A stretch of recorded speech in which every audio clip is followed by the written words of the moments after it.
School trip. आयु बस में बैठा बस यही सोच रहा था कि वो पहाड़ कैसे होंगे। आयु जो 15 साल का था, पिछले 3 साल से चंडीगढ़ में ही रह रहा था, फिर भी वो कभी हिमाचल की हसीन वादियों में नहीं गया था। पर उसका यह सपना इस स्कूल ट्रिप में पूरा होने वाला था। ढेर सारे लंच बॉक्सेस से खाना खाते हुए और अंताक्षरी खेलते हुए पूरा दिन बीत गया था। वो शिमला पहुंचने ही वाले थे कि पता नहीं कैसे उनकी बस जो कुछ मिनट पहले एकदम ठीक चल रही थी, उसमें से धुआं निकलने लगा। रात बहुत हो चुकी थी और बच्चे साथ में थे, तो सब टीचर्स ने मिलकर फैसला लिया कि वो पास में ही एक होटल के अंदर रुक जाएंगे और सुबह मैकेनिक को बुलाकर बस ठीक करवाकर शिमला के लिए वहां से निकल जाएंगे। वो लोग पास के एक होटल तक पहुंचे। वो होटल दोनों तरफ से बड़े बड़े पेड़ और पहाड़ों से घिरा हुआ था। सब टीचर्स ने बच्चों को होटल में अलग अलग कमरों में बांट दिया और डिनर के बाद सब सोने चले गए।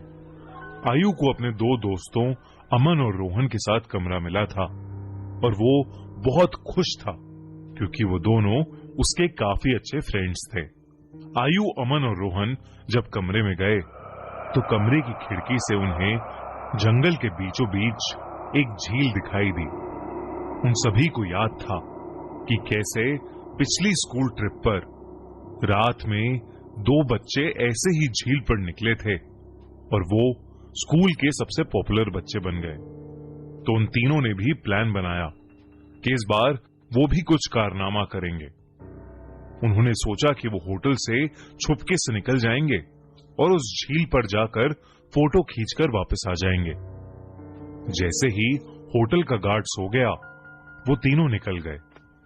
झील दिखने में तो होटल से ज्यादा दूर नहीं लग रही थी, पर वो तीनों करीब आधा 1 घंटा झील की तरफ चले जा रहे थे और जंगल का रास्ता था कि खत्म ही नहीं हो रहा था।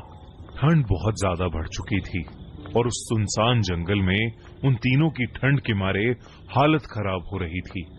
उन्होंने अपना फोन चेक किया तो उसमें सिग्नल नहीं था। तब उन्हें लगा कि उन्हें झील का प्लान कैंसिल करके वापस होटल चले जाना चाहिए। अपने फोन की फ्लैशलाइट के सहारे वो वापस होटल का रास्ता ढूंढने लगे। रास्ता ढूंढते ढूंढते अमन और आयु, जो रोहन के थोड़ा आगे चल रहे थे, जब पीछे मुड़े तो उन्होंने देखा कि रोहन वहां था ही नहीं। तभी उन्हें अपने पास में से किसी के भागने की आवाज आई। वो बहुत घबरा गए, पर क्योंकि वो रोहन को अकेला नहीं छोड़ सकते थे, तो उन्होंने उस कदमों की आवाज का पीछा किया। वीरान और घने जंगल के बीच वो उन कदमों की आवाजों का पीछा करते गए, जो कुछ मिनटों बाद बंद हो गई। रोहन उनको अभी तक नहीं दिखा था और अमन और आयु अब बहुत ज्यादा डरने लगे थे। लेकिन तभी उन्हें ऐसी आवाज आई कि मानो कोई जमीन खोद रहा था। वो धीरे धीरे उस आवाज के पास गए और झाड़ियों के पीछे से उन्होंने देखा कि और कोई नहीं बल्कि रोहन ही जंगल में एक गड्ढा खोद रहा था। उन्होंने डर के मारे रोहन को पुकारा। रोहन उनकी तरफ मुड़ा और उन्हें गुस्से से भरी आंखों से देखने लगा। उसकी आंखें एकदम काली पड़ चुकी थीं, जैसे किसी ने उसके अंदर से आंखें ही निकाल ली हों। अमन रोहन के पास गया और उसने रोहन के कंधे पर हाथ रख के उससे पूछा कि उसे क्या हुआ है। लेकिन रोहन के कंधे पर हाथ रखते ही रोहन अमन के ऊपर चिल्ला उठा और रोहन ने उसे एक बहुत तेज धक्का दिया। अमन काफी दूर जाकर गिरा। रोहन के अंदर कोई अजीब सी शक्ति आ चुकी थी। आयु भागा भागा अमन के पास गया। रोहन अब आयु की तरफ आगे बढ़ने लगा, पर जैसे ही वो आयु के पास आया, रोहन को अजीब से दौरे पड़ने लगे और वो बेहोश हो गया। आयु उसको होश में लाने की कोशिश करने लगा और जैसे ही रोहन होश में आया, उसने अमन की तरफ देखा और जोर जोर से चिल्लाते हुए कहने लगा, वो अमन के अंदर है। तभी आयु ने देखा तो अमन सर झुकाए नीचे बैठा था। उसने अचानक से अपना सर उठाया और उसकी आंखें भी बिल्कुल काली पड़ी थीं। इससे पहले आयु और रोहन कुछ कर पाते। अमन, जो कुछ देर पहले तक चोटिल था, वो उठकर जंगल के अंदर भागने लगा। रोहन और आयु ने उसका पीछा किया और फोन की फ्लैशलाइट में देखा कि अमन एक खंडर की तरफ भाग रहा था। करीब जाकर उन्हें दिखा कि वो खंडर दरअसल में एक बहुत पुराना घर था, जिसे देखकर ऐसा लग रहा था कि वहां सालों से किसी इंसान ने कदम भी नहीं रखा था। दोनों बहुत ही डरे हुए थे और उनकी आगे जाने की हिम्मत नहीं हो रही थी।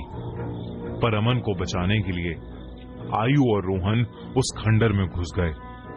ऊपर के एक फ्लोर से उन्हें एक आवाज आ रही थी।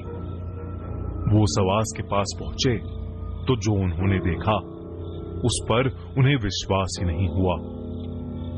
उन्होंने देखा कि अमन बेहोशी की हालत में हवा में लटका हुआ था और एक बूढ़ी औरत उससे बात कर रही थी। उस औरत का चेहरा बहुत भयानक था। उसकी आंखें एकदम काली थीं, खाल लटकी हुई और बिखरे हुए सफेद बाल उसे और डरावना बना रहे थे। वो दोनों उस औरत को देखते ही वहां से बाहर भागे। वो औरत भी उनके पीछे पीछे आने लगी। आयु और रोहन जल्दी से सीढ़ियों से नीचे उतरे और उस खंडर के घर के दरवाजे तक पहुंचे। उन्होंने जब मुड़कर एक बार पीछे देखा तो वो बूढ़ी औरत किसी कीड़े की तरह रेंगती हुई सीढ़ियों से उतर रही थी और उनके पास ही आ रही थी। वो किसी तरह वहां से निकलकर जंगल की ओर भागे और भागते चले गए। भागते भागते उन्हें पता नहीं चला कि कब वो उस झील के पास आ गए थे, जिस झील की तलाश में वो होटल के बाहर निकले थे। रोहन और आयु दोनों भागते भागते उस झील के अंदर गिर पड़े और डूबने लगे। उन्हें ऐसा लग रहा था कि जैसे कोई उन्हें अंदर खींच रहा हो। आयु किसी तरह झील से बाहर आ गया, पर उसकी आंखों के सामने रोहन झील में डूब गया और वो कुछ भी नहीं कर सका। आयु ये सब देखकर इतना घबरा गया कि उसे चक्कर आने लगे और वो वहीं बेहोश होकर गिर पड़ा। आयु की जब सुबह आंख खुली तो वो उसी होटल के कमरे में था। वो भागकर बाहर गया तो बाहर पुलिस की बहुत सी टीम्स थीं और जमीन पर सफेद चद्दर में लिपटी हुई रोहन और अमन की लाश पड़ी थी। पुलिस ने तो इसे मर्डर घोषित कर दिया था, पर आसपास के रहने वालों ने बताया कि कई साल पहले उस जंगल में एक बूढ़ी औरत रहती थी। वहां उसका एक घर था। सभी से अलग वो औरत चैन से रहती थी।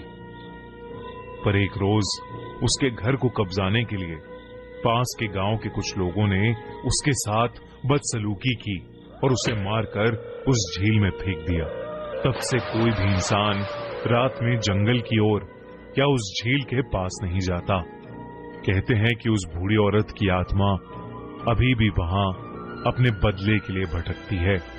काश ये बात इन तीनों दोस्तों को पता होती तो शायद आज आयु के साथ साथ रोहन और अमन भी जिंदा होते।